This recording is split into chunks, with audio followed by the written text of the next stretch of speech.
Presentado y dirigido por Juanca Romero.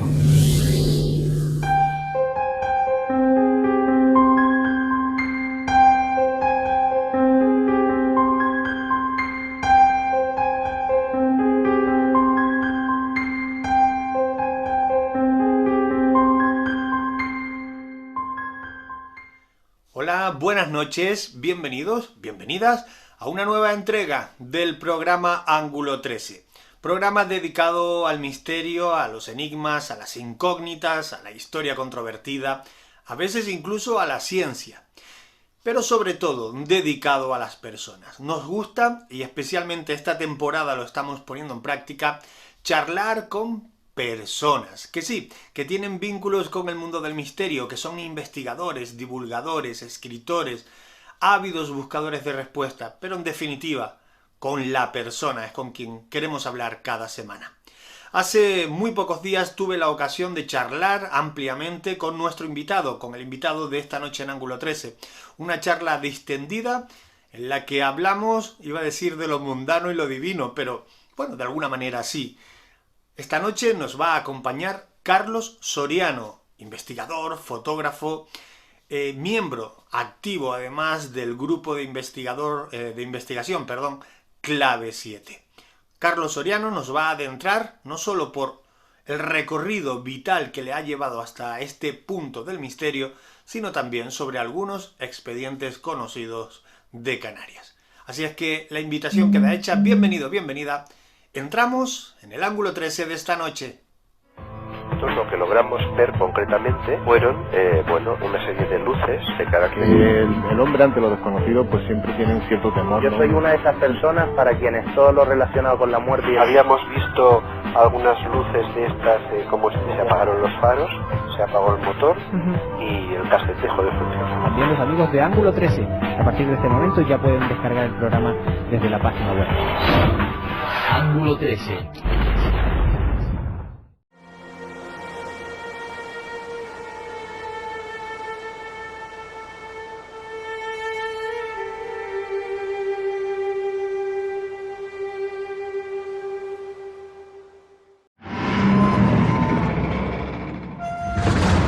Ángulo 13.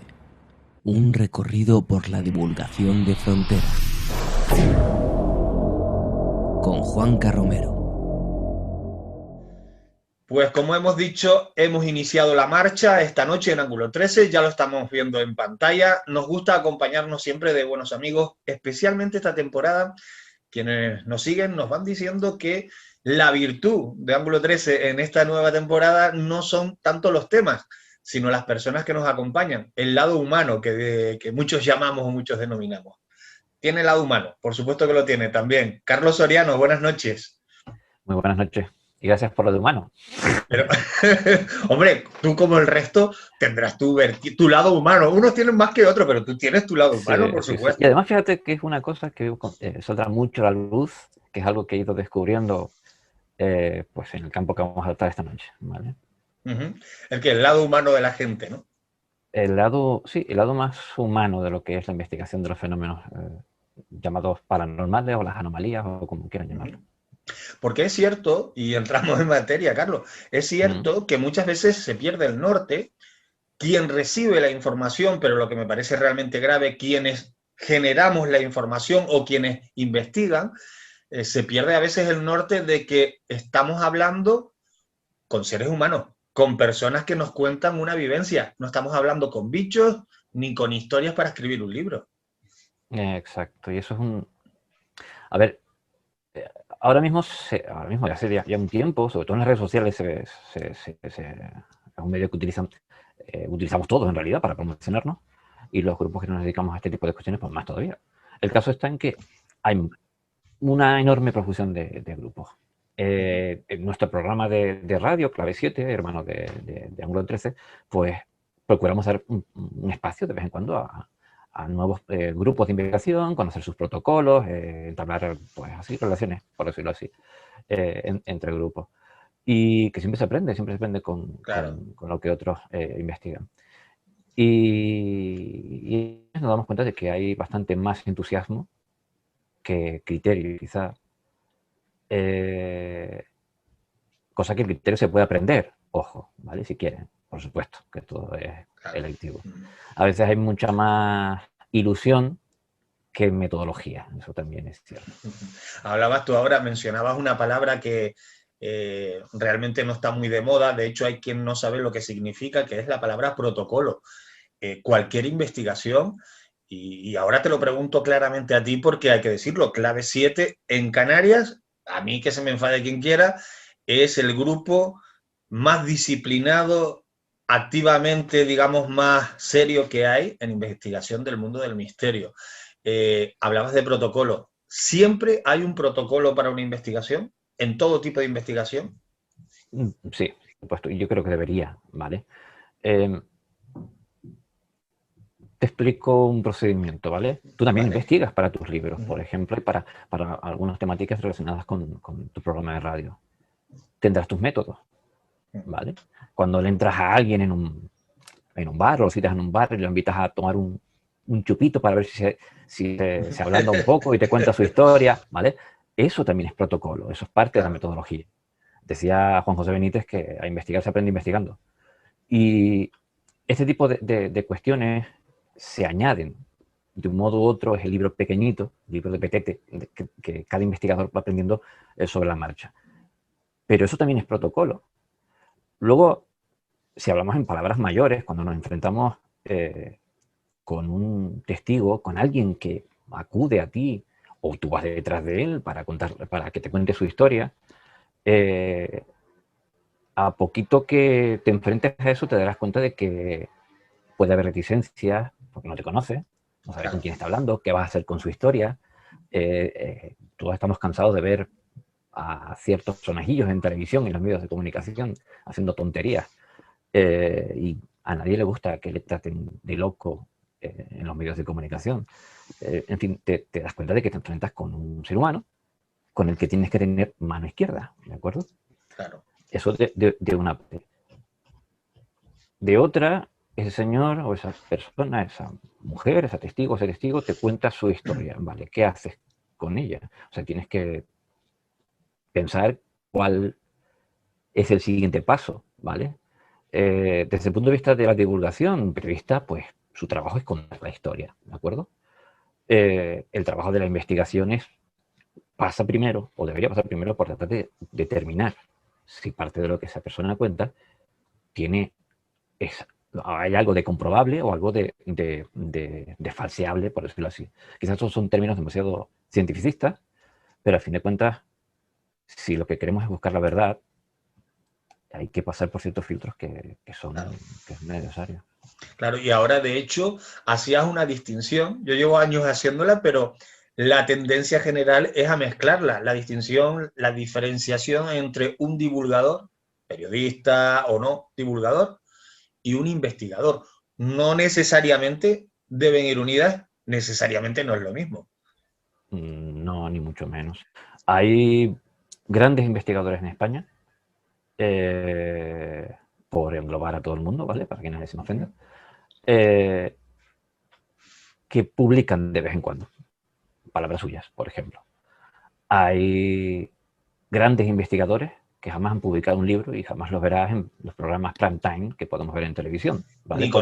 Ni conocemos su cara, muchas veces ni su voz. Exactamente, ni su voz. Pero que ciertos periodistas que sí publican, pues los usan como fuentes, ¿de acuerdo? Claro. Hay un poco de todo en la viña, sino lo que pasa es que en parapsicología, como supongo yo, en el mundo del misterio, de las anomalías, como casi en cualquier mundo, mezclan demasiados términos, entrecruzan demasiadas terminologías que se hacen muy populares, son muy de eslogan, pero que mucha gente no sabe cómo utilizar o de dónde vienen, vamos, básicamente.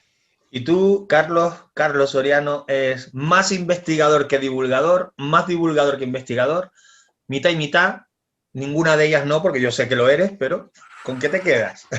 La verdad es que no lo sé. Es que son dos novias guapas. Sí. Ocurre que al principio el denominarme investigador me resultaba muy, muy grave, me me parece que el proceso de investigación, pero lo conozco que es un poquito, reviste de mucho sacrificio, muchas horas, mucho tiempo, no es absolutamente pagado. No. Y eso merece un respeto, como para ir a entrevistar a un señor, grabar 4 audios o tratar de captar 4 psicofonías y decir que eso es una investigación. Entonces, al principio eso me costaba bastante, quiero decirlo. Evidentemente formo parte de un equipo de investigación, un equipo que en conjunto nos dedicamos a averiguar qué ocurre con estas cosas. Sí, en esa parte, evidentemente, soy parte del equipo de investigación. Por otra parte, la divulgación requiere de tener un pozo detrás importante, un código deontológico y mucho respeto por aquella persona de la que extraes la historia que vas a contar y respeto por aquellos a quienes se los vas a contar. Claro. Entonces, eso también es algo que reviste mucha responsabilidad y que sí es algo que practico bastante más que la investigación. Más que nada porque nuestro programa no solo se dedica a divulgar nuestras propias investigaciones, sino a investigaciones de otros. Entonces, en esa parte, mi parte es más la de divulgador. Aunque reconozco que últimamente, por cuestiones que no vienen a cuento, hago más producción en el programa de radio. Claro, pero forma parte de ese Sí. mismo ecosistema. Qué injusto es todo, ¿no? Qué injustos hemos sido los que, bueno, por ejemplo, hemos hecho mucha radio a lo largo de los años, muchas veces olvidándonos del realizador. En mi caso, pocas veces, pero algunas seguro, olvidándonos del productor, olvidándonos de quien hizo la instalación para colocar esos malditos cables y suenen bien. Pues así en todo. Hay que ser en ese sentido pues agradecidos, ¿no? Y en un equipo de investigación, tal y como hablábamos, no solo es el que lleva el chaleco multibolsillo y pone la grabadora, sino que hay un equipo que hace de todo, incluso al que le toca llevar esa noche o ese día la bolsa con los bocadillos. Forma parte del equipo. Es así, ¿no? O la tortilla con forma de ovni, como se llama nosotros. Que a veces es el único objeto extraño que vemos. Sí, bueno, claro, esa es otra. No siempre se encuentra uno con el misterio. Casi nunca se encuentra uno con el misterio, ¿no? Sí. En Clave 7 somos unos cuantos. Y es cierto que tratamos de formar un equipo multidisciplinar. Pero también es cierto que contamos, afortunadamente, con equipos, con personas profesionales que son externos a nuestra organización y que nos ayudan en cuestiones que a veces pueden ser muy delicadas. Entrevistar a un testigo, hay una parte psicológica que hay que tener en cuenta, muy en cuenta. Nosotros tiramos de psicólogos. Si no puede acudir con nosotros, pues con permiso del testigo, por supuesto, le mostramos la grabación de la entrevista para que él nos dé una valoración. En el equipo, entre amigos, hay enfermeros, hay historiadores que nos ayudan a investigar sobre ciertos municipios. Tenemos una larga lista de amigos. Pero dentro de Clave 7, pues estamos los que en cierta medida hacemos el trabajo sucio, que es la recogida de datos. Claro. Y ahí pues están los que llevan los bocadillos y los que tienen que cargar con las cámaras de vídeo.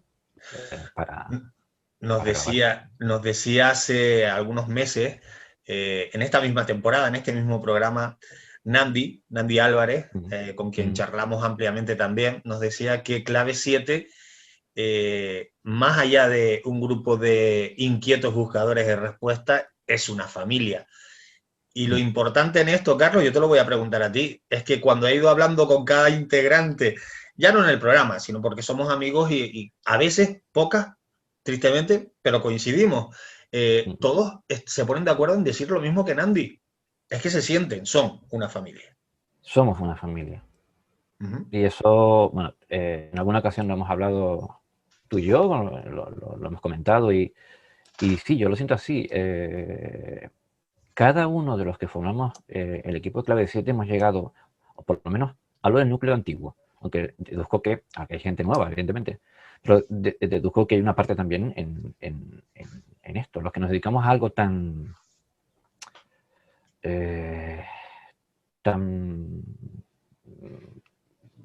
tan diferente. Sí, Sí, etéreo, ¿vale? a veces etéreo. Pues tenemos, o sea, si acabamos aquí es porque hay algo que nos une, alguna inquietud, ¿de acuerdo? Entonces, hay una parte importante que es la que nos trae, nos une, pero siempre existe esa premisa. Evidentemente, los que no quieren estar en la familia se van y se han ido, ¿de acuerdo? Entonces, eso hace que los que vayan quedando, ese filtro natural, por decirlo así, que se ha ido produciendo, hace que seamos, pues eso, una piña. Y es Claro. cierto que cada uno de nosotros, no sé, no puedo hablar de Nandi, del jefe, como jefe, pero la verdad que me cuesta mucho. O sea, yo lo llamo Nandi, aunque por ahí lo llaman Fernando Álvarez. Claro, don Fernando Álvarez, Nandi, para los amigos, hay que decirlo, es un jefe. ¿Sabes por qué, Carlos? Y lo veo yo desde fuera de Clave 7, ¿no? Es un jefe porque no hace de jefe. No se le nota que es jefe. Por eso es muy buen jefe. Sí, cierto. Es el pegamento que hace que Clave 7 siga funcionando. ¿Vale? Esa es la clave. Y como persona, no ya como investigador, como persona le debo muchas más cosas de la cabeza, le confieso. Y eso hay que reconocerlo. Eso hace que de un modo u otro esto sea tan personal en algunos casos, ¿vale? Hay ocasiones en las que nuestras discusiones, bueno, ya casi todos sabemos por dónde vamos, ¿vale? Llevamos, en mi caso son más de 10 años, llevamos un montón de años ya juntos y cada uno sabe por dónde coge al otro. O sea, está más que claro. Las discusiones son más bien pocas, pero son necesarias y todavía procuramos que sirvan para enriquecer más que para separarnos. Esa es la idea. ¿Tú te acuerdas en qué momento, cómo fue? No sé, yo soy de memoria corta, tristemente, ¿no? Tenía que haber nacido debajo del agua y quedarme ahí. Sí, yo creo que va con los años, voy perdiendo memoria, ley de vida, ¿no? Pero tú recuerdas cómo fue ese primer momento en el que tú entras en contacto con Clave 7, Sociedad Atlántica de Investigaciones Parapsicológicas, SAIP Clave 7, vamos a ser justo con el nombre, que tiene mucha solera e historia. ¿Tú recuerdas cómo fue ese primer instante, cómo contactas con Clave 7, con uno de sus integrantes? ¿Cómo fue aquello? Sí, lo recuerdo con ciertos detalles, quizá haya otros que se me escapen, pero porque yo soy también un poco así, ¿vale? Tenías que haber nacido y vivido debajo del agua como yo. Sí, mi memoria, o sea, a mí me resulta más fácil recordar momentos que fechas, ¿vale? A mí me pasa igual. Ocurre lo siguiente, llega un momento determinado en mi vida personal en la que necesité desconectar de la persona en la que me había convertido, ¿vale? Vamos a decirlo así, no digo yo que estaba pensando en ser criminal ni nada por el estilo, pero todos, con el paso del tiempo, vamos tomando unas decisiones. Esas decisiones tienen una serie de consecuencias. Sí. Vale, pues llega un momento determinado en el que algo empieza a cambiar en mí. ¿Y qué ocurre? Que empiezas a recordar aquellas cuestiones que, o sea, tratas de volver al principio, al menos en mi caso. Y en ese principio me acordé de aquel que recopilaba cualquier periódico que algún vecino iba a tirar para ver si encontraba algún recorte de Paco Pavón cuando publicaba en el diario de avisos, alguna noticia de algún objeto extraño visto en algún hotel del sur, que por ahí guardo. Y me dije, coño, ¿por qué no sigo por ese camino? Recuerdo que una de las primeras imágenes y esto no es por echar bolo a Ángulo 13 ni a ti, pero cuando empecé a escarbar, encontré aquel blog de Ángulo 13 hace ya bastante tiempo, y te digo que me sonaba un montón la cara que veía ahí de un tal Juan Carlos Romero, ¿vale? Luego, con el tiempo, todo empezó a unirse de una forma muy curiosa. Vale, lo primero que empecé fue salir al ruedo, ¿vale? Por decirlo así, y empecé a participar, a seguir a programas de radio, concretamente el Ángulo 13, y salir a la calle. Recuerdo que estuvimos en el Ateneo, perdón. Ahí fue donde nos conocimos personalmente por primera vez, ¿no? Creo que fue en el Ateneo de La Laguna. Roque, que fue el que me pasó tu cámara para hacer fotos allí. Luego seguí a otros compañeros que publicaban libros, en fin. El caso es que un buen día, por una amiga que, bueno, se perdió por ahí, pero sí que es una amiga, espero, me habló de una red social nueva que se llama Facebook, que estaba todo el mundo metido ahí. Digo, bueno, yo no soy de redes sociales, pero me hice un perfil, empecé a colgar mis fotitos. Esa es la cosa, yo soy aficionado a la fotografía. Aficionado porque te quieres poner el nombre de aficionado o porque no sé si no hay un carnet, pero te pegas una fotografía que ya la quisiera alguno en una sala de exposición. Ojo, eso lo digo yo. Gracias, se agradece. Bueno, el caso es que por esa cuestión, justamente por esa cuestión, don Fernando Álvarez, Nandi, me envía un mensaje a través de esa red social y que, bueno, estaba tratando, por aquel entonces estábamos tras la investigación de La Raya, del Hotel Rural Finca La Raya, por una iniciativa de un programa de radio de Península. Y él estaba buscando para el equipo a alguien que se dedicase a documentar las investigaciones que hacía. Me citó para un día en un restaurante, en un local muy conocido, en cierto centro comercial. Se puede decir, no hay problema. Vale, pues bueno, los amigos del picnic son de amigos. ¿Vale? Claro, después de tantos años haciendo programas, la radio allí. Pues, y se pegan unos sándwiches de estos de todos los colores muy ricos, hay que decir. Un saludo para todos. Sí, señor. Pues ocurre que allí nos reunimos la primera vez y cuando yo me siento allí enfrente de todas, te aseguro que me daba la cara de todo el mundo. Ya con el tiempo, voy a resumirte mucho, ¿vale? Me di cuenta de que... ¿Sabes por qué me sonaba tu cara? Porque soy aficionado a la fotografía. Tú trabajabas en la sección de fotografía de cierto centro comercial. Sí, en paz descanse el centro comercial. Y creo que allí en algún sitio habría una lista de un cierta... Bueno, es que haciendo senderismo por ahí se me perdió la tapa de un objetivo y fui a tratar de conseguirla en ese. Y recuerdo que me atendiste tú. Pero no tenía ni idea de que... Espero haberlo hecho bien, porque yo tenía mis días. Sí, bueno, el caso es que posteriormente, siguiendo tu programa, pues me tropecé con la familia de Clave 7 por todos lados, pero yo no los conocía de nada. Luego cuando me senté allí en el picnic frente a Josefín Mateo, a Juan Carlos Antunes, que ya se jubiló, y digo, esta gente, pero yo esto los conozco de algo normal, me había tropezado con ellos por todo el camino que había estado realizando para llegar a esto que ahora hago. Y la vida te los puso sentados delante en torno a un refresco, como quien dice, ¿no? Sí, prácticamente. Caray. Y luego fue uniendo los lazos, concatenando las historias y me dije, madre del amor hermoso. Creo, soy ferviente creyente, lo digo por escéptico que sea en muchos campos, en eso que llaman sincronicidad, en eso que llaman casualidad. No creo que esté relacionado con el azar para nada, es una cuestión filosófica que ya hablaremos otro día si quieres, pero ocurren. Y lo que pasa es que para que te ocurran tienes que salir al camino, tienes que ponerte en marcha. Dentro de un momentito, un poquito más adelante, Carlos, para que no sea todo tan personal y te sientas ahí como acorralado, pero todavía un poquito más. Hablaremos también de algún sitio, de algún lugar, de algún expediente. Me gusta conocer tu opinión, pero permíteme que incida en eso y voy a contar algo que nunca he contado en público, evidentemente. Creo que no te va a molestar que lo haga.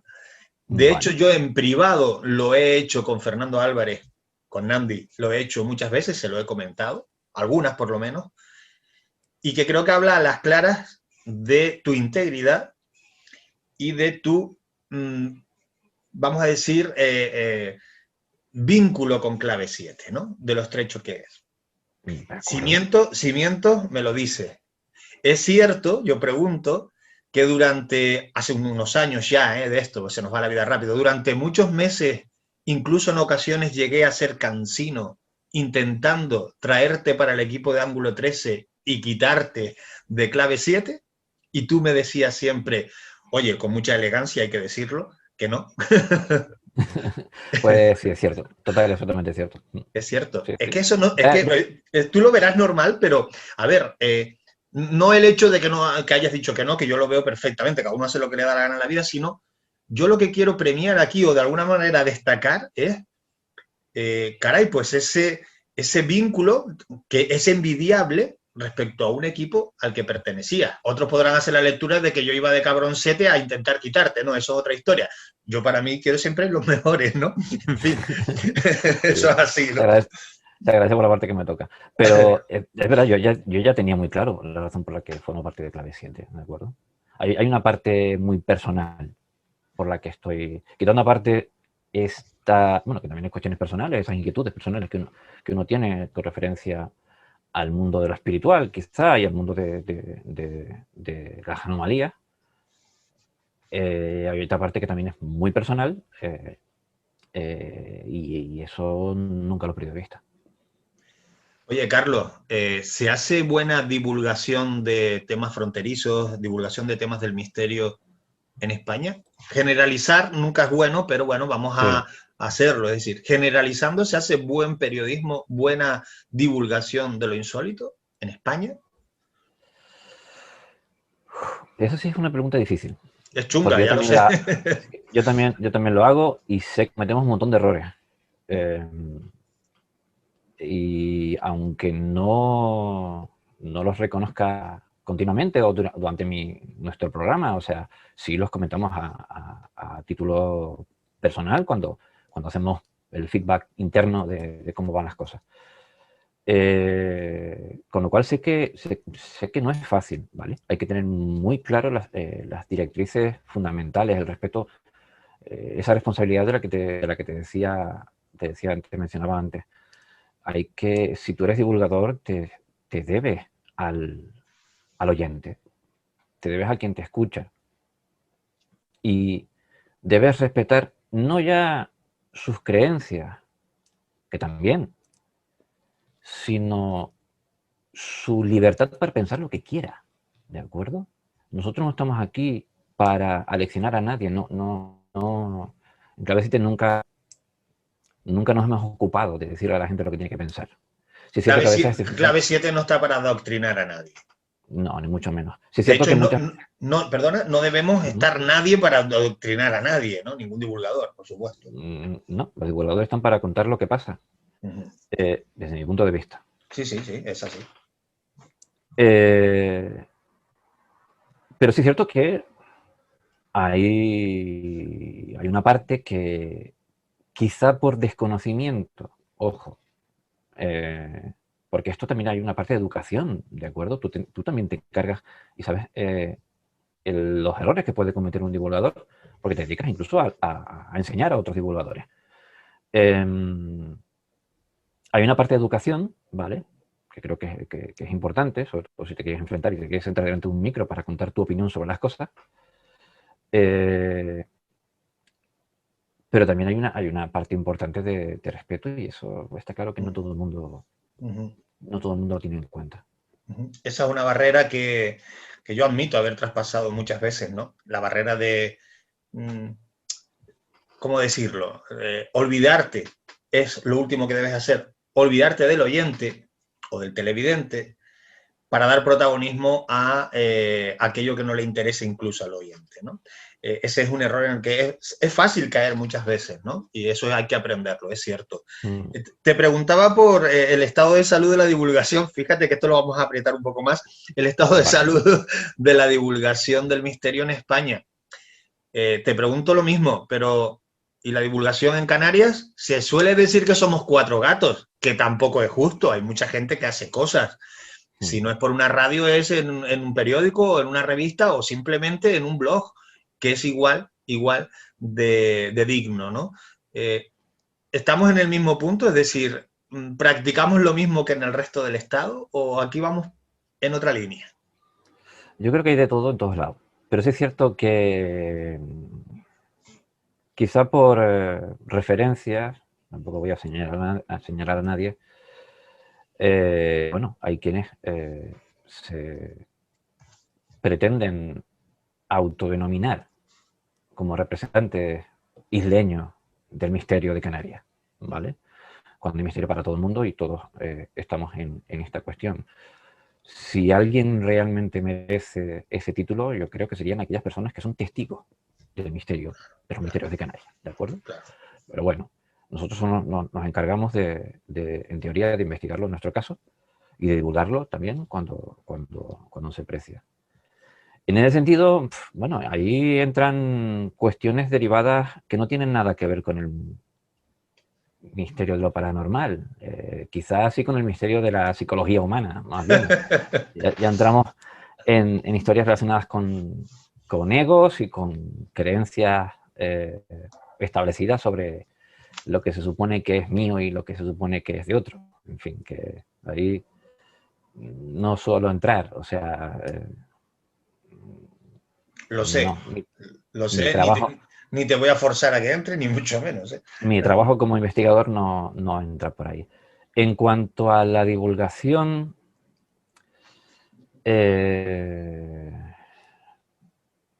tengo que hacer un repaso, ¿de acuerdo? Reconozco que debería hacer un repaso, como ahí sale a la luz mi parte más cientificista, ¿vale? Prefiero comprobar los datos antes de certificarlo. Sí es cierto que hay de todo, ¿de acuerdo?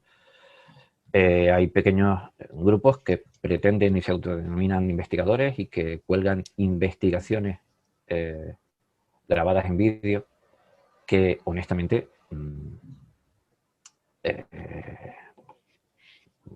sirven, o sea, si lo que pretendes es que entre psicofonía y psicofonía meter un gag o un meme, pues a lo mejor deberías dedicarte a otras cuestiones del humor o ese tipo de cuestiones que a esto del misterio, ¿vale? Y sé que los hay porque los he visto y me consta y honestamente yo respeto muchísimo esto que hago, porque hay una parte muy importante de la que me gustaría hablar, de que lo mencionaba al principio. Considero una falta de respeto, pero total y absoluta, cuando existen personas que han vivido por las razones que sea. Tú también has recibido testimonio de personas que dicen haber visto cosas en lugares que tú y yo conocemos, y que luego van ciertos personajillos por ahí en plan, esto es el proyecto de la bruja de Blair, y con risotadas y con historias sobre no sé, me parece una falta de respeto. El humor, yo sé que es importante, ¿vale? Y me parece que hay una sutil diferencia entre hacer humor y reírse de alguien. Efectivamente, ¿vale? Efectivamente. En fin. Hay que decir también, en honor a la verdad, que son minorías. Con lo cual, o por lo menos, sí. Eso me gusta creer, que son minorías y que el trabajo serio, bien hecho, o por lo menos con buenas intenciones, sigue prevaleciendo para bien. Oye, Carlos, que yo no sé cómo... Yo tengo pendiente, y la invitación la tengo desde hace tiempo, tengo pendiente de participar con Clave 7 en una investigación plena, o al menos en una de las sesiones, porque una investigación no es una noche, ¿no? Lleva meses, semanas, meses o incluso años, ¿no? Pero por lo menos estar en una de esas sesiones y vivirla desde dentro. Esa emoción, ese momento de vamos a calmarnos, vamos a empezar a desplegar pues, ciertos equipos, a utilizar unos métodos u otros. Hay un sitio, si no se puede nombrar, no lo nombramos, pero ¿hay algún sitio que sobre todos esos lugares pueden ser casas particulares en los que has estado? ¿Lo tienes ahí como destacado? Es decir, ¿es el primero que te viene siempre a la mente cuando piensas en un lugar especial? ¿O es difícil? No, no es difícil. Es cierto que cada sitio tiene su particularidad. El misterio es esquivo, eso está más claro que el agua. O sea, si eres lo suficientemente objetivo, ¿vale? El misterio es más esquivo de lo que a uno le gusta. Hay una parte muy romántica de este mundillo, como de cualquier otro mundillo. Ya me decía cierta ingeniera del Instituto de Astrofísica de Canarias, que una vez intervino en nuestro programa y nos dijo que venía directamente pues estaba trasteando con cierto sistema de detección en en el astrofísico allá en Izaña, y yo la miré con una envidia brutal y me dijo, no te preocupes, no es tan romántico como crees. Digo, vale. Pero el caso es ese, que hay una parte de romanticismo que aún yo creo en ella, las cosas como son, pero lo cierto es que esto es muy metódico y el misterio no está ahí cuando tú vas, ¿vale? Hay un montón de casas supuestamente encantadas en las que hemos estado y no ha ocurrido nada. Y sin embargo, donde han ocurrido las cosas más raras es en lugares en los que luego investigas, empiezas a tirarle la lengua a los lugareños, a preguntar, oye, ¿qué pasó con el dueño de aquel sitio? O los dueños de aquel sitio, ¿dónde andan? Pues dice, pues se separaron y la mujer está viviendo en no sé dónde, lo típico. Y nadie te cuenta de que ha pasado nada extraño, ni que haya habido allí un hecho luctuoso, ni robos, ni una muerte, ni nada por el estilo. Pero sin embargo, el equipo de Clave 7 va, bueno, una noche. También es cierto que para que mira que somos pesados, hay que ser pesados en este tipo de cosas. De pronto un día, pues ocurre algo y te quedas en un impasse, ¿vale? Porque evidentemente has ido tantas veces que ese día justamente, y encima vas con alguien que viene de Península y quiere, pues, seguir una invitación similar a la tuya, y de pronto nos mira como diciendo, pero mira, esto les pasa todos los días, y nosotros, ojalá. Ojalá, ¿vale? Pues este es un rinconcito que está en un lugar cuyo nombre no quiero mencionar, tiene cierto peligro y queremos ser muy responsables, tratamos de ser muy responsables con ese tipo de entorno. Sí es cierto que es un lugar abandonado, como repito, tiene cierto peligro, ¿vale? Allí hay restos de, entre otras cosas, de amianto, y eso es muy peligroso. Cosa que me extraña que esté allí en medio de ese entorno y nadie lo haya ido a recoger, pero bueno, he visto alguna denuncia de algún político de turno sobre eso particular, pero bueno, allí sigue. El caso es que en ese lugar lo que hacemos nosotros en esos lugares es experimentación más que investigación, ¿de acuerdo? Vamos a, pues, ya a practicar metodologías, a llevar grabadoras, sistemas de contacto, supuesto contacto, como la Ouija, como los sistemas electrónicos nuevos, los de la transcomunicación, como la Spirit Box y otros cacharros. Procuramos probar casi todo lo que sale al mercado. Y vamos a experimentar, ¿de acuerdo? Es la idea. Y por lo general, pues tenemos horas y horas de metraje que acabamos borrando porque no sirve mucho. Y de pronto, un día, haciendo una prueba con una serie de grabadoras nuevas, usando un protocolo curioso que se nos ocurrió, pues encontramos un pico en una grabación. Lo examinamos y en este caso la sorpresa fue mía porque lo encontré yo examinando los audios. Pues se nos coló una voz femenina, una grabación que se hizo a las 3 de la madrugada con una niebla brutal, con un peletazo, con perdón. Cuando hicimos las grabaciones, dejamos las grabadoras en silencio en aquel lugar, nos fuimos, sincronizamos las grabaciones con un método tipo claqueta, con palmadas, ¿vale? Porque usamos grabadoras que colocamos en diferentes lugares esa es una metodología, triangular el sonido, ¿vale? Y nos metimos en los coches, pero así. Con lo cual, no tengo muy claro de dónde proviene esa voz femenina. Posiblemente sea la parafonía, de momento, no quiero decir que no tenga una causa, simplemente que no la hemos encontrado, más rara que nos ha ocurrido, y en un lugar en el que supuestamente no ocurre o no ha ocurrido nada extraño. O sea, esto es incomprensible.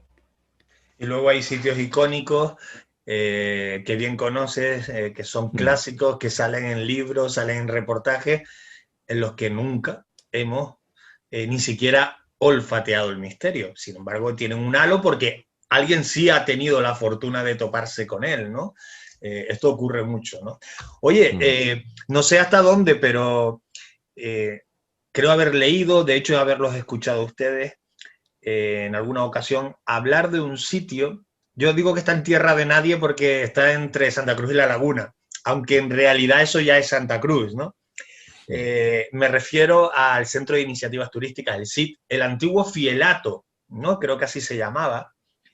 Este lugar de verdad es tan especial en el mundo del misterio. Es que hay un expediente, claro, yo he hablado esto con Fernando, no, como no recuerdo si ha sido en antena o no, pues prefiero no decir nada, no sé hasta dónde se puede contar de este expediente, ¿no? Bueno, hay una parte de investigación que todavía está abierta, evidentemente. La cita se hizo durante una de esas ventanas abiertas dentro de la pandemia entre semáforo y semáforo, ¿vale? De eso hace unos cuantos meses, evidentemente con todos los controles de sanitarios que pudimos. Se hizo una entrada pues filtrada dentro del Fielato, con 3 personas por grupo. Y realizamos, eso fue la última vez, ¿de acuerdo? Hemos estado pues ya 3 veces, si no recuerdo mal. Porque esto es así, esto funciona así. O sea, ojalá llegar y besar y ver la Virgen. Y en esa ocasión no es que pasaran cosas excepcionales, pero sí es cierto que la última fue una experimentación que hicimos directamente con los sensitivos, así como ellos se llaman, del equipo. Que si es un lugar especial, tiene una historia increíble detrás. O sea, si a poquito que leas, hay una recopilación de esa historia por una historiadora que se publicó hace unos años en los medios digitales, que habla de toda esa historia relacionada con Cabeza de Perro, y con los dirigentes de la época, la tradición que sufrió el lugarteniente, que era un negro de origen africano probablemente, al que se le atribuye conocimiento de magia negra. Quizá esa es la razón por la que algunos dicen que allí hay algo, alguna entidad extraña, ¿vale? Luego hay toda una historia detrás de todos los usos que se le han dado a aquel lugar, y cómo que eso está por comprobar. Ojo, esa es la parte que nosotros queremos comprobar, aunque se cuenta, cómo los sucesivos propietarios de ese lugar pues, han manifestado cosas extrañas. Estamos siguiendo la pista a uno de esos propietarios, que por referencias creo que más o menos el jefe que conoce a todo Dios y a más o menos lo tiene fichado. Sí. Pues esa amalgama de historia que hay detrás, o sea, es como para no llegar allí, tocar la puerta y preguntar a los que allí ahora mismo hacen radio, ¿vale? La 10 concretamente. Antigua Onda SIT, ¿no? Exactamente. Era el Centro de Iniciativas Turísticas, que lo sigue siendo, ¿no? Ya sigue siendo el Centro de Iniciativas Turísticas.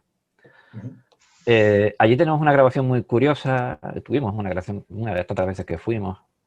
Usando este método hablando de protocolos, nosotros en una estancia concreta, eso es una cuestión técnica, que bueno, si alguien quiere apuntárselo, algún investigador, porque nosotros nos ha dado resultados muy curiosos, sobre todo para descartar falsos positivos. En una estancia muy concreta, colocamos 3-4 grabadoras triangulando la zona, ¿de acuerdo? Y de ese modo, si algún sonido físico, el sonido físico, tiene propiedades físicas, se produce, podemos saber, triangular de dónde viene. ¿Vale? Y ahí se nos coló también una voz femenina, a la que acabamos tildando cariñosamente como la rumana. Hay una historia muy curiosa detrás, pero bueno, los que han pasado por la zona del Fielato saben a qué me refiero, ¿vale? Lo supimos porque la grabadora que registró con más calidad de esa voz se encontraba en el baño de la estancia, que hay un ventanuco que da a la calle, ¿vale? En esa grabación se aprecia mucho mejor que en las demás que esos sonidos provienen de fuera. Esto es curioso, si hubiésemos dejado solamente una grabadora al otro lado, esa voz hubiese filtrado entre el sonido de la amalgama, porque al final del Fielato es un cruce de camino. Ya sean las 10 de la noche, pasan por ahí vehículos de vez en cuando. Sí. Y eso se oye, ¿vale? Pues con este método pudimos descartar que se trataba de alguien que caminaba fuera del entorno. Qué bueno, qué bueno. Vamos a hacer enseguida una pausa, una breve pausa, Carlos. Voy a dejar la pregunta en el aire. A la vuelta, nada, en un minuto vamos a por la respuesta. Vale. Te voy a preguntar si realmente las alertas OVNI sirven para algo, pero me respondes ahora, volvemos enseguida. Lo que logramos ver concretamente fueron, una serie de luces de carácter. El hombre ante lo desconocido pues siempre tiene un cierto temor. Yo soy una de esas personas para quienes todo lo relacionado con la muerte... Habíamos visto algunas luces de estas, como se apagaron los faros, se apagó el motor y el casete dejó de funcionar. También los amigos de Ángulo 13, a partir de este momento ya pueden descargar el programa desde la página web. Ángulo 13. Cursiva Books pone todas las herramientas para que puedas publicar tu libro. Tú escribes y nosotros hacemos todo lo demás. Contáctanos a través de la página web cursivabooks.com. Cursiva Books, vamos a dar mucho que leer. Tu forma de ver las cosas. Tu ángulo de visión. Periodismo de investigación. Ángulo 13.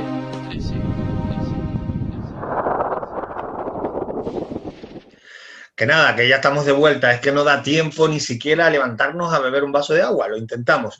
Dejaba una pregunta en el aire, quienes ya me conocen de tiempo saben que mi relación con la ufología no es demasiado buena, quizás porque la ignoro, no sé interpretarla, quizás porque estoy cansado de escuchar hablar de ella. ¿Quién diría que no me llevo bien con la ufología viendo la camiseta? La pregunta que te hacía antes de irnos, las alertas OVNI, ¿para qué sirven? Buena pregunta, ¿vale? Sirven, bueno, pueden servir para agarrarte un catarro peor que el que tienes, ¿vale? Para eso sí pueden servir. Pensaba que iba a decir agarrarte un pedo, que hay quien se lo agarra, ¿eh? Hay quien se lo agarra. Ciertamente, ¿vale? Hombre, a lo mejor un chupito de tequila viene bien, teniendo en cuenta que nos metemos en ciertas, nos acercamos a ciertas latitudes y alturas de esta isla en las que ciertas noches hace mucho frío. Entonces, mucho frío. Calentar el cuerpo, aunque solo sea con un poquito de alcohol, no viene mal. Lo cual tampoco dice mucho, o sea, quiero decir, imagínate que aparezca algo y nosotros allí con 3 chupitos encima. ¿Qué credibilidad tendríamos? Quiero decir algo, y esto no es que lo diga yo, lo han dicho grandes divulgadores del fenómeno. Si realmente sirve de algo, las alertas OVNI sirven básicamente para que 4 o 5 chiflados como nosotros se unan en pos de algo que posiblemente, de una acción que posiblemente es muy ingenua, ¿vale? Y es esperar que por el simple hecho de que te estoy esperando vayan a aparecer. En el supuesto caso de que puedan aparecer. Si sirve de algo, sirve para... Pues, ¿qué te voy a contar? Allí, en las alertas OVNI, he conocido a nuevos integrantes en alertas OVNI y en investigaciones, ¿vale? A integrantes actuales y activos de Clave 7. Hemos conocido a gente del mundillo, ¿vale? Relacionados con estas temáticas. Haces lazos un poco con el personal, con el resto de humanos, ¿vale? Que realmente están interesados en averiguar si estas cosas son de verdad. Aunque ciertamente a mí no me tienen mucho cariño. Yo soy pro OVNI. Lo reconozco, ¿de acuerdo? De hecho, me mola un montón de esa camiseta. Pero soy muy crítico, eso no lo puedo evitar. Claro. Me viene de formación profesional, como dice aquel.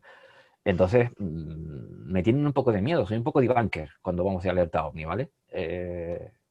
Yo son mis propias alertas, ¿vale? Para tratar de identificar, así de friki soy, para tratar de identificar cómo son los cielos de Canarias. Entonces, bueno, ya sé lo que son pues, los flashes de algunos satélites, como los famosos estos de comunicación, que ahora mismo no me viene a la cabeza, la Estación Espacial Internacional, los satélites geoestacionarios. Hay un montón de objetos ahí fuera, ¿vale? Que son más terrestres que de fuera, que pueden brillar un montón y eso llamar mucho la atención. Entonces, en fin, en ciertas ocasiones, en cierta alerta OVNI, no sé si es porque se publicitó, cosa que no lo recuerdo, honestamente, o o porque el motivo era otro, eso fue en la Tejita. Alguien lanzó algo muy habitual, sobre todo en el sur, lo he visto mucho en el sur, las lámparas estas de papel. Las chinas, ¿no? Exactamente, que con una velita pues flotan en el aire. Pero claro, eso lo ves a cierta distancia, una bola naranja en medio del cielo completamente oscuro de la Tejita, donde curiosamente hay fenomenología relacionada con objetos de esa coloración, por lo que tengo entendido. Bueno, yo salí corriendo a buscar mi prismático, ¿de acuerdo? Aunque el tintineo del interior ya me llamaba la atención, ya había visto cómo son esos artefactos. Vaya. Y tal. O en una anécdota parecida, quizás no de alerta OVNI, en este caso estaba con un amigo en el sur, también más al sur todavía, y bueno, fue un escuadrón. Puede haber sido un escuadrón de ovnis si alguien como yo no sale a la calle y dice, ay, mira, son lámparas chinas de estas. Y la gente miró, ¿cómo? Sí, son lámparas chinas. Sí. Yo recuerdo hace unos años. Mi amigo me gritó llamándome crédulo, no sé qué. Aguafiesta. Yo recuerdo hace algunos años que durante muchos días, prácticamente seguidos, llegaban reportes de que se había visto un ovni en Tacoronte, al día siguiente otro en Mesa del Mar, también Tacoronte, que en la costa del Sausal, Puerto de la Cruz, y se calificó por parte de algún sensacionalista como oleada ovni incluso, ¿no? Y eran estas lámparas chinas que, bueno, pues no sé qué se celebraba durante esa semana, pero todo el mundo lanzaba esas lámparas. Y para los que no están puestos y a cierta distancia o con un ángulo concreto, es verdad que llaman mucho la atención en un horizonte oscuro, ¿no? Horizonte oscuro, qué bonito para llamar a un programa. Sí, horizonte oscuro, apuntámoslo, lo vamos a apuntar por ahí, el futuro nos puede deparar algo diferente. Escucha, Carlos, porque hay clásicos, hay sitios en Canarias que son conocidos fuera de Canarias, en Península, en Latinoamérica, hay lugares como icónicos, ¿no? Tenemos, por ejemplo, en Tenerife el Palacio Lercaro, ¿qué te voy a decir yo de Barranco de Badajoz, ¿no? Y otros lugares, hablabas de La Tejita, Punta del Hidalgo. De verdad, en los sitios en los que tú has podido investigar con Clave 7 o has sentido la necesidad de indagar, ¿el misterio ha estado presente alguna vez? Hablo ahora concretamente del Palacio Lercaro, al que le tengo especial cariño y del que yo tengo información de que sí, de que el misterio se ha hecho presente, pero ¿consideras que es verdad eso? La Casa Lercaro, el Palacio Lercaro, Museo de Historia y Antropología de Tenerife, ¿tiene misterio? Si lo hay, estos ojitos no lo han visto, ¿vale? Y eso lo debo reconocer. Pero sí es cierto que estamos allí para preguntar. Uno de los agentes de seguridad, Domingo, que por cierto sufrió un ictus hace un tiempo, mando un saludo desde aquí, nos atendió en muchas ocasiones, en las ocasiones en las que pudimos estar de noche allí a puerta cerrada, nos atendió muy muy bien, nos abrió todas las puertas, nos atendió con mucho respeto e incluso nos lo llevamos al programa en Clave 7 para hablar allí. Y él nos decía, mira, yo no sé si allí es Catalina, pero como conmigo no se ha portado nunca mal, yo le respeto, ¿vale? Ese era Domingo. Hay que decir, para quien no conozca la historia, que Catalina es la protagonista de una leyenda que se cuenta de ese inmueble, ¿no? Vale. Pero luego preguntas a los actuales agentes de seguridad, que son más pragmáticos, quizás están más bebidos en una civilización en la que estamos, que aunque hay mucha más apertura con esto del misterio, también hay mucha más apertura hacia un mundo más, un pensamiento más crítico. Sí. Eso también hay que decirlo. ¿Qué me dice el señor? Bueno, alguna que otra vez ha puesto el ascensor, el montacarga, ese que está ahí al fondo, en marcha solo, pero eso a lo mejor es que tiene algún relé mal. Digo, de acuerdo, ¿vale? Puede ser una explicación. La cuestión es que hay que comprobarlo, evidentemente. Esas cuestiones técnicas, evidentemente, comprobarlas es complicado porque se pertenece al mantenimiento del inmueble. Son detalles a veces que en una investigación te dejan con la cara como diciendo, pero ¿cómo me cuentas eso si no lo puedo ver? O sea, en fin, eso pasa mucho. Carlos, ¿tú tienes miedo a la muerte? Te lo pregunto porque de alguna manera la muerte y el misterio siempre se asocian, ¿no? O casi siempre. Y después de haber tocado tanto misterio, la pregunta corresponde, ¿tú tienes miedo a la muerte?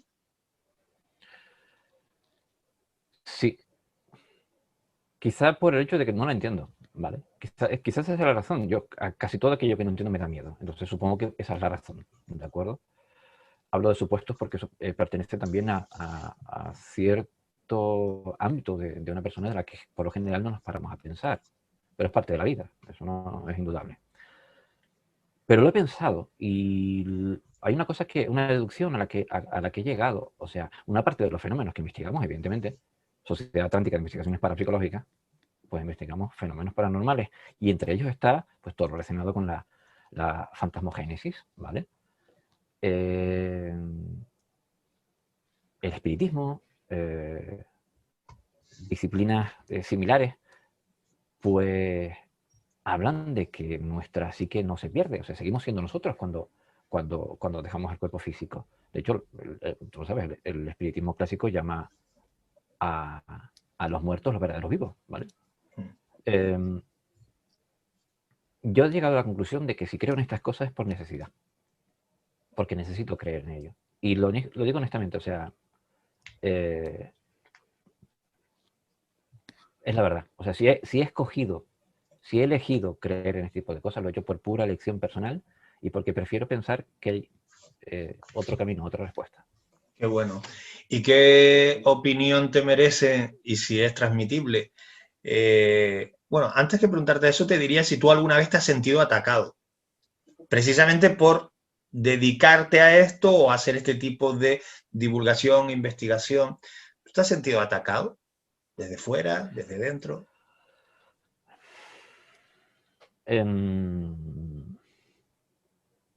A ver, hay una parte de la cultura aquí en Canarias, aunque somos los canarios, por lo que he podido comprobar, y no todo el mundo lo confiesa, somos bastante abiertos en lo que se refiere a lo raro, a lo misterioso, ¿vale? Hay una cultura muy arraigada sobre el mundo de las ánimas aquí en Canarias. Sí. Y que es una forma distinta de ver lo que entendemos por espiritismo, ¿de acuerdo? A menos mi juicio. Eso de un modo u otro está arraigado, en cierta manera, hasta cierta altura de edad en la población. La población actual quizás es algo más pragmática. Pero creo que hay un pozo importante de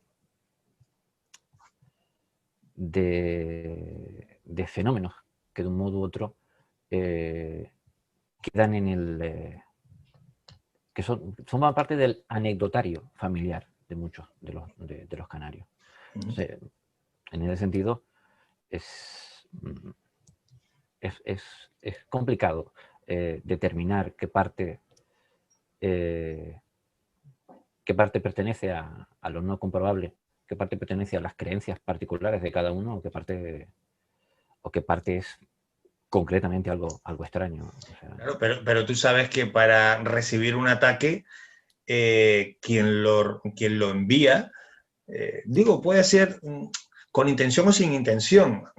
Quien envía un ataque normalmente no lo hace reflexionando. Simplemente no comparte una opinión, una metodología o simplemente no comparte tu cara, tu foto y te ataca. Yo hablo de ese tipo de ataque, de coger en las redes y ver que te están poniendo verde o que han reaccionado de una manera. Ya no hablo en el mundo del misterio, que sí sabemos que recibimos ataques, algunos más velados que otros.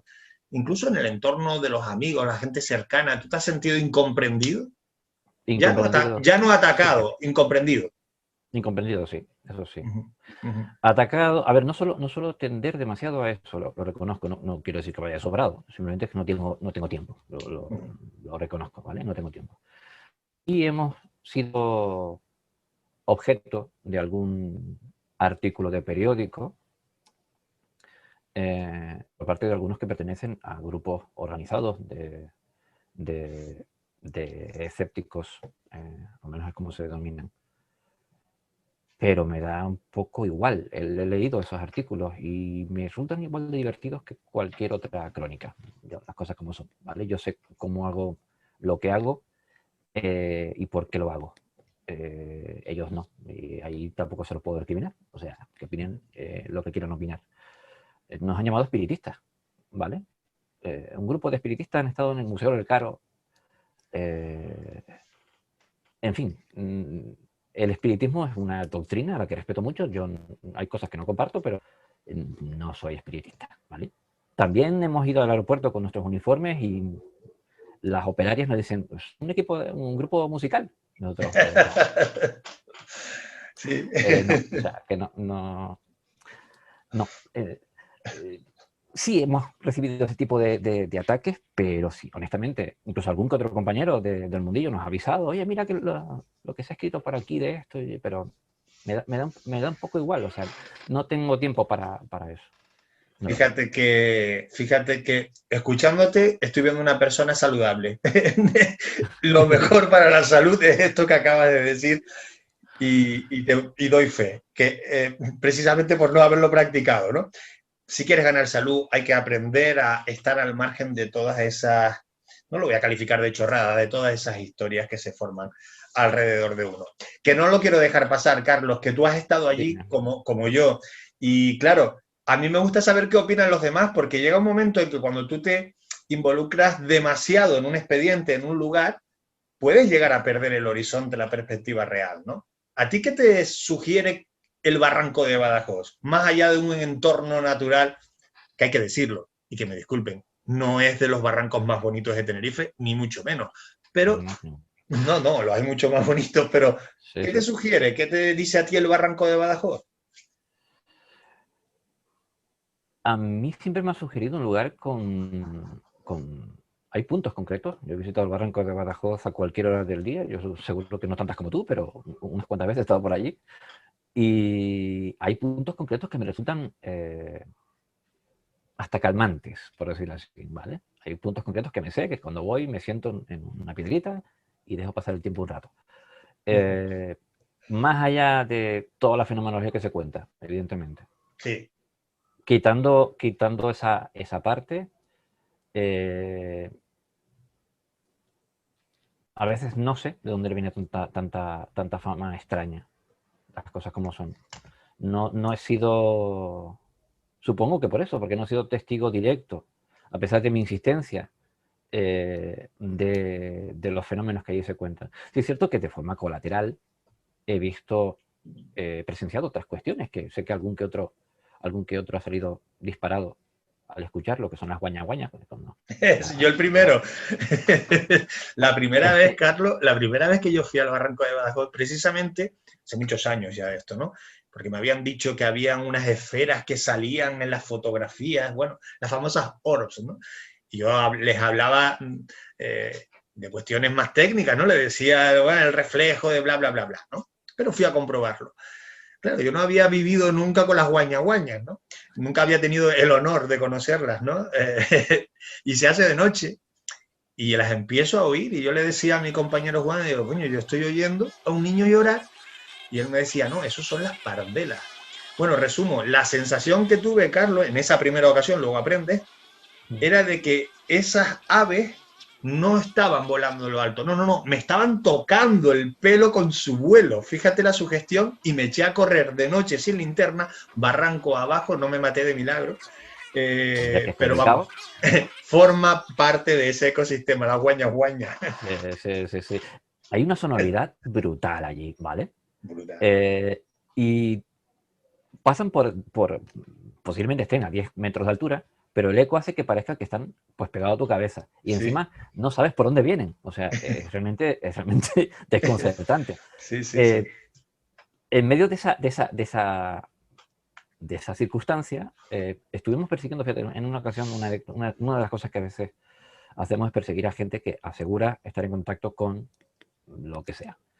Y siguiendo a un señor que aseguraba mantener...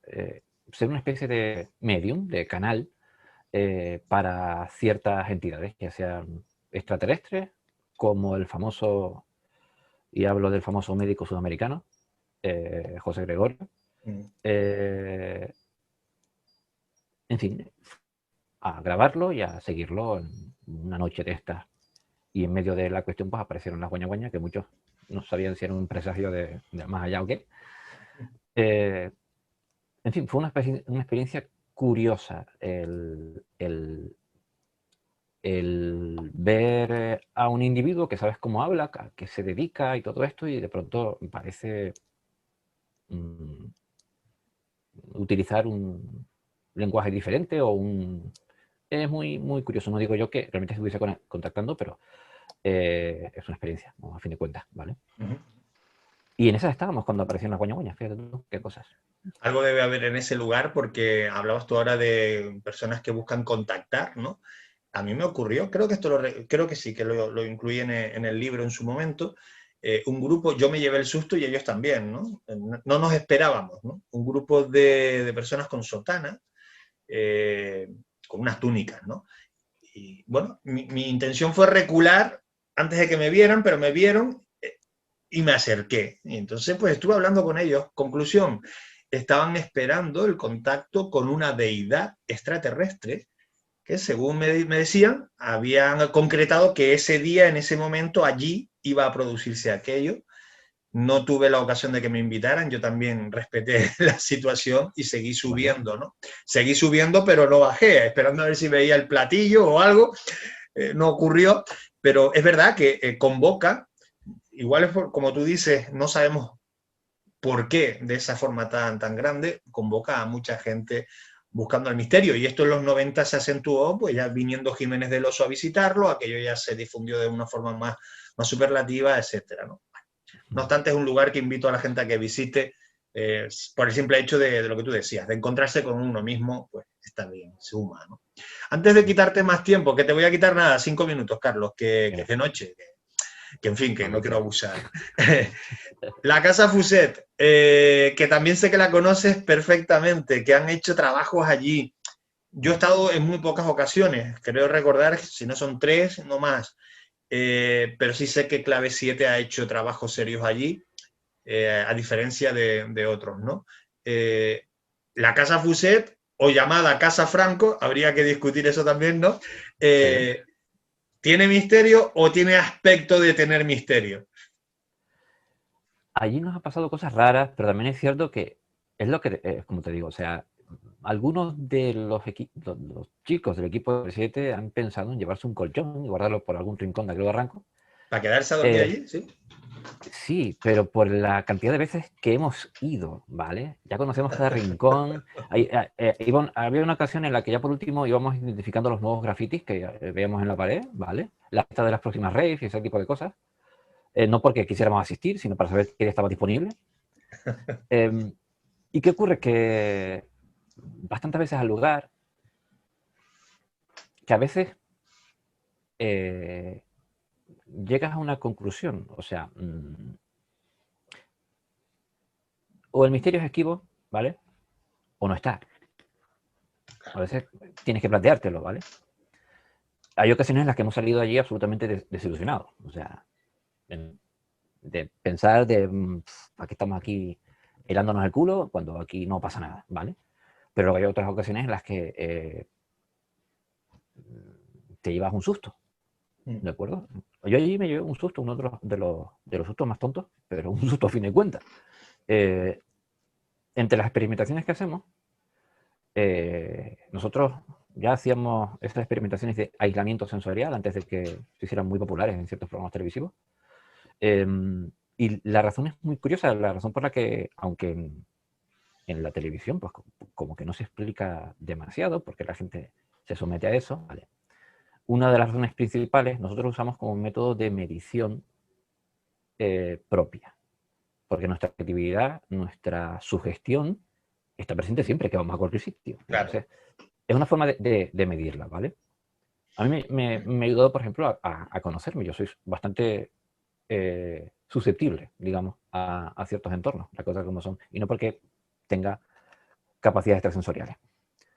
Y una de esas nos repartimos, nos separamos bastante y escogimos un lugar para estar lo más alejados unos de otros y lo más solo posible. Yo entré en el interior de la casa, en una zona en la que quizá hace mucho tiempo era un baño, y me senté en un rincón. Pero en una de estas, bueno, la vejiga apretaba y digo, bueno, tengo que hacer algo. Y en esto que me dirigí a salir por uno de los laterales, una de las paredes que han echado abajo aquellos que no respetan lo ajeno, y al salir por allí, estremeció, o sea, sentí cómo se estremecía la casa, ¿de acuerdo? Te aseguro que eso me asustó bastante, o sea, no sé si habrá sido un sismo, pero lo curioso es que solo lo sentí yo. Luego salí por allí, Josephine Mateo Fini se encontraba en esa especie de escalinata, o sea, estaba sobre la casa, en una perspectiva superior. Entonces le pregunté, sí. ¿Tú has visto si se cayó un tronco, un árbol, una piedra o algo? No. Si hubo un sismo, ella tampoco lo notó, ¿vale? Pero a mí aquello, no sé, mi sugestibilidad lo tomó como una señal y me quedé fuera el resto del mundo. Vamos a dejarlo así. Pero el estremecimiento fue como, por poner un ejemplo a los youtubers o los teleyoutubers que nos vean, fue como cuando el vecino de arriba mueve el sillón para ajustarlo o algo así. Pero allí no hay un segundo piso, ¿vale? Sí. Está todo abierto, eran las 6 de la tarde, o sea, a pleno día. No sé. El caso es que no me gustó la experiencia. En otras ocasiones. A todas estas, perdona, ¿pudiste hacer pipí? ¿Hiciste pipí después? ¿O? Sí. Vale, porque igual, si soy yo, ya no me va a hacer falta hacerme pipí después de eso. Reconozco que me lo pensé, antes di un par de vueltas alrededor, por si antes de que la vejiga se cerrara. Pero sí, ciertamente. Ahora mismo la casa está más destrozada aún. Sí. El famoso símbolo que uno de nuestros compañeros estuvo investigando, la simbología que envuelve y tiene toda una amalgama de libros de ocultismo, Cristo Torvaldellas, al quien le envío un saludo, encontró el significado es una especie de tetragramatón, no sé si lo he dicho bien, y encontró el significado de esos símbolos, según es algún grupúsculo de los que habíamos mencionado, lo pintó para hacer una especie de portal, siguiendo algún tratado mágico. Pues ese símbolo está prácticamente borrado. Sí, es triste, sí. ¿Vale? Pero es así. Nosotros estuvimos... Está realmente hecho un asco. Estuvimos hace unos meses, Carlos, no recuerdo cuántos, pero bueno, al principio de temporada. Y fíjate que entre esta última vez y la anterior dejé pasar un año y algo, y vi otra casa totalmente diferente. Peor, destrozada. Es verdad, las pintadas yo no las tengo clasificadas, pero sí noté que era otra casa, ¿no? Que habían estado otras personas que habían hecho las suyas allí, y es una pena.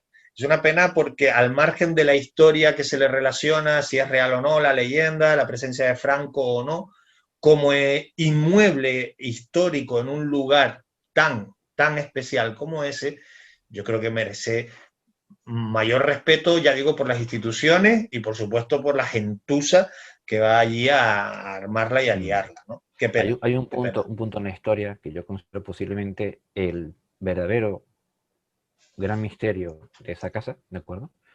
Hay que tener en cuenta que es una casa en medio del campo, en la que en aquel momento se tendría que ir pues, a caballo, ¿vale? Por el camino no es que sea sencillo. Claro.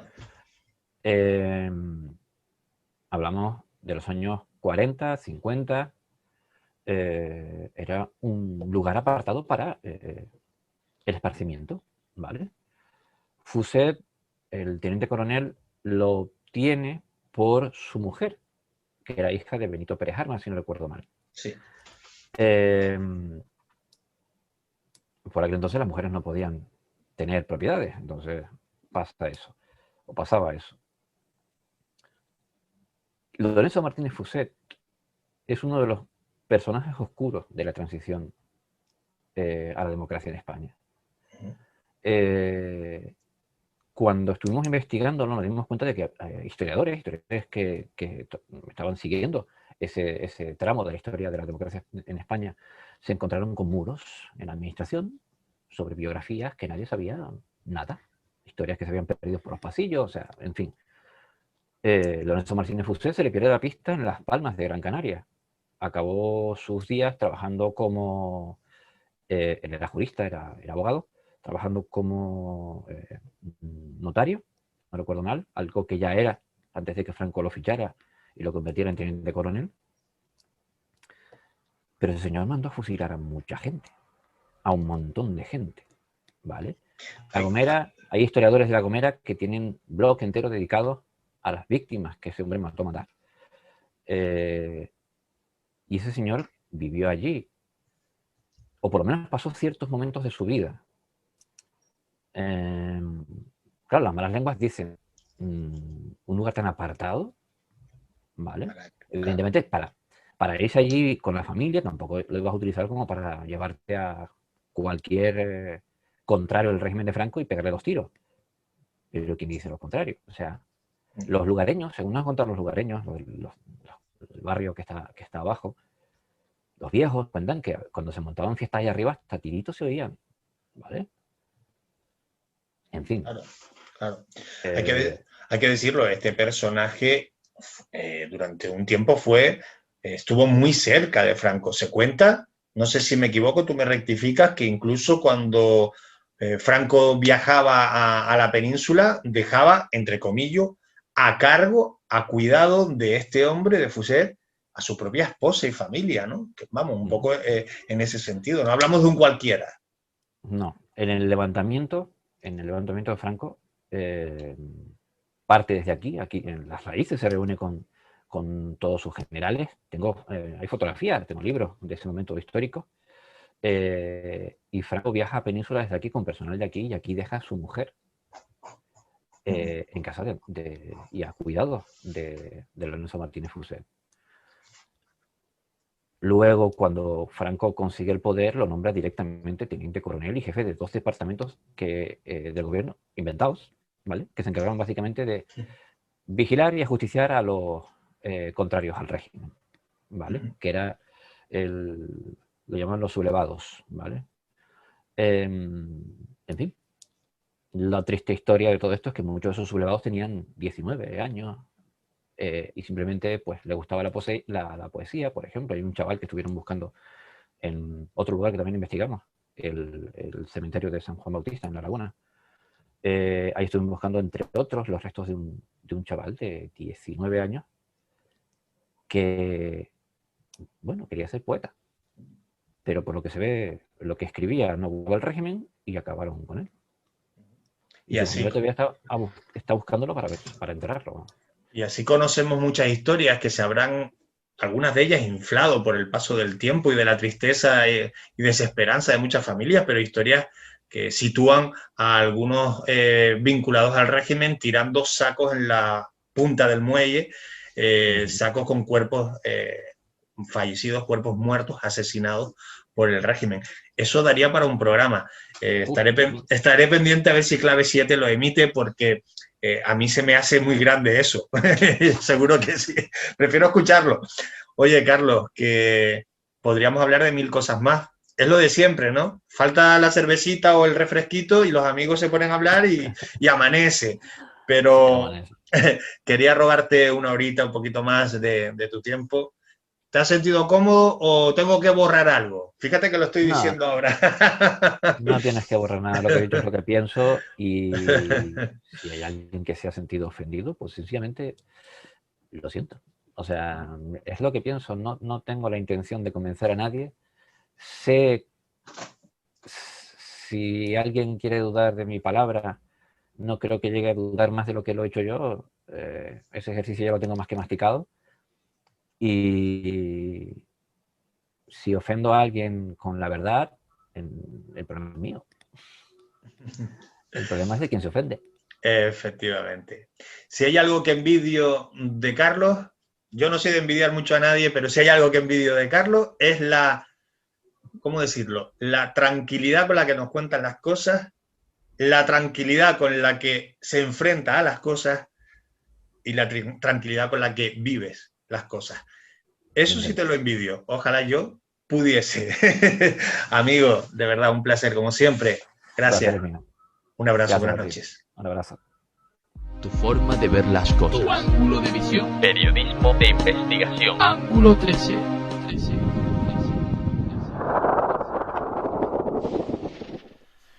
amplia entrevista, distendida entrevista, más que entrevista, charla entre amigos. Yo espero que hayamos podido transmitirte esa complicidad con la conversación mantenida con Carlos Soriano. Bueno, el programa casi que llega a su recta final.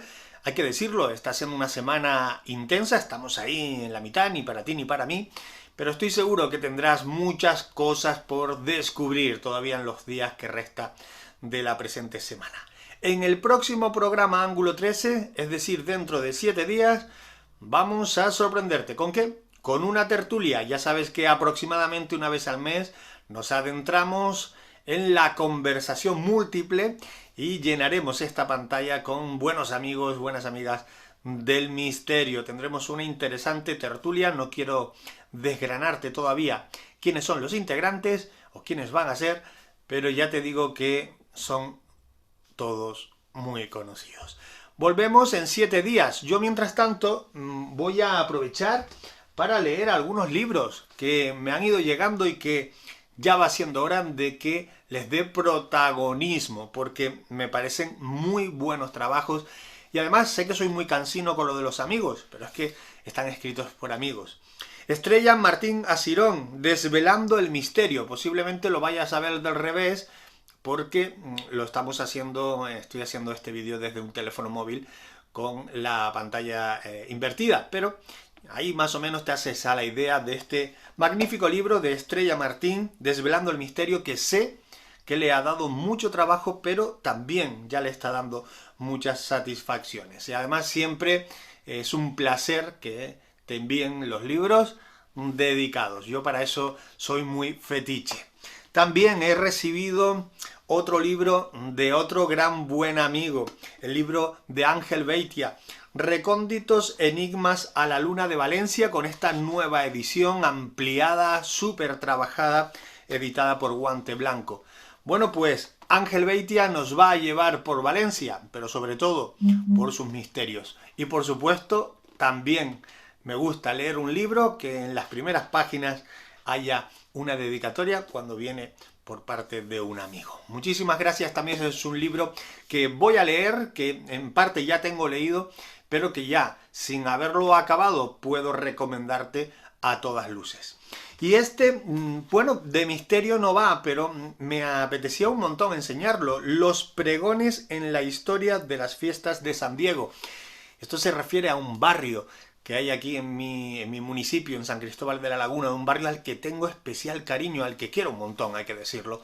El barrio de San Diego, escenario de muchas de las historias que cuento en las rutas misteriosas y que también de alguna manera he incluido en alguno de mis libros. En el último, o el penúltimo, La Laguna, Leyendas y Misterios, hablo también de brujería y de enigmas religiosos de esta zona. Bueno, pues este libro que me ha pasado mi buen amigo Ángel, que me lo ha regalado, yo quiero enseñarlo. No está a la venta, esto fue una edición limitada que sacó el ayuntamiento, pero estoy muy contento de tenerlo entre las manos.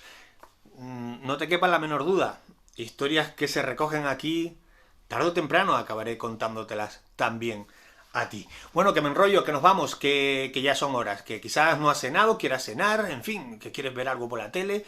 Para lo que hay que ver, igual es mejor cogerte un libro y echarte a leerlo un ratito hasta que nos entre el sueño. Hasta que eso ocurra, o mejor dicho, hasta dentro de 7 días que nosotros volvamos. Regresamos en una semana en este Ángulo 13. Un fuerte abrazo.